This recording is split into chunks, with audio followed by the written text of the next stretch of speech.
Raj TV நேயர்களுக்கு வணக்கம். மறுபடியும் உங்களுக்காக ஒரு குட்டி கதையோட வந்திருக்கேன். கேட்போமா? ஒரு ஊரில் ஒரு நபர் இருந்தார். அந்த நபர் நிறையா கனவுகளோட நிறையா சாதிக்கணும் அப்படின்னு இருக்கிறவர். ஆனால் அவர்னால எதையுமே சாதிக்க முடியல. அது காரணம் என்னென்னா, ரொம்ப டிப்ரெஸ்டாக இருக்கார். அவரை தன்னைத்தான் மற்றவங்களோட கம்பேர் பண்ணிக்கிட்டு இருக்கிறது. என்னால் இது முடியாது, இதை நான் எப்படி செய்ய முடியும், இதை நான் செஞ்சால் தோற்று போவேன், தோற்று போனால் அசிங்கமாயிடும் அப்படின்னு நெகட்டிவாகவே யோசிச்சுக்கிட்டே இருக்கிறாரு. அவருடைய வாழ்க்கையில் வெற்றி, அதாவது சக்ஸஸ் அப்படின்றது இல்லாமையே இருந்தது. அப்போது அவர் தற்காலிகமாக ஒரு அறிஞரை சந்திக்கும்போது அந்த அறிஞர் சொன்னார், நீ நெகட்டிவாகவே பேசிக்கிட்டு இருக்க, நீ நெகட்டிவாகவே யோசிச்சுக்கிட்டு இருக்க. நேர்மறை வார்த்தைகள் ரொம்ப முக்கியம். நீ நாளையிலிருந்து காலையில் எழுந்த உடனே கண்ணாடியை பார்த்துட்டு, நான் வலிமையானவன், என்னால் எதையும் செய்ய முடியும், என்னால் ஜெயிக்க முடியும், எனக்கு எதை கண்டும் பயம் இல்லை அப்படின்னு கண்ணாடியை பார்த்துட்டு உனக்கு நீயே சொல்லிக்கிட்டே இரு, உன்னுடைய வாழ்க்கை மாறும் அப்படின்னு சொல்கிறார்.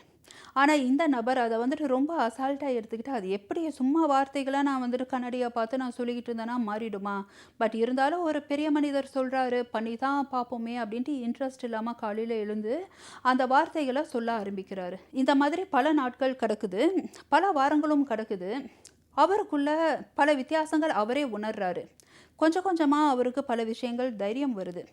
ஒரு விஷயம் செஞ்சால் நமக்கு தோல்வி வந்துடுமா அப்படின்ற பயம் அவருக்கு கம்மியாகுது. அது காரணம் என்னென்னா, நான் வலிமையானவன், என்னால் வெற்றியை அடைய முடியும் அப்படின்னு அதை சொல்லி சொல்லி என்னால் வெற்றி அடைய முடியாதா அப்படின்ற மாதிரியான சுபாவமாக அவர் அப்படியே கொஞ்சம் கொஞ்சமாக மாறிட்டு வராரு. அது அவருக்கும் புரியுது.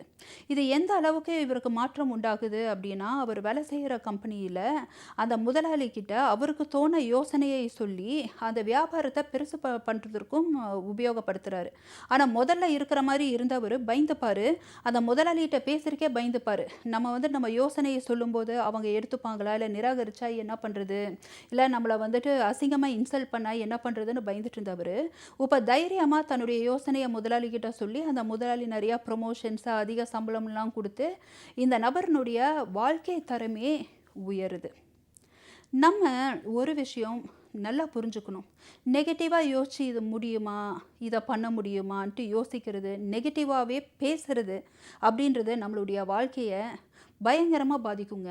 இதை வேணால் நீங்கள் முயற்சி பண்ணி பாருங்கள். பாசிட்டிவாகவே பேசுங்க. தினம் காலையில் கண்ணாடியில் பாசிட்டிவான விஷயங்களை உங்கள் வாய் வழியாக அதை நீங்கள் பார்க்க நேர்மறை வார்த்தைகள் நேர்மறை சிந்தனைகளை உருவாக்கும்.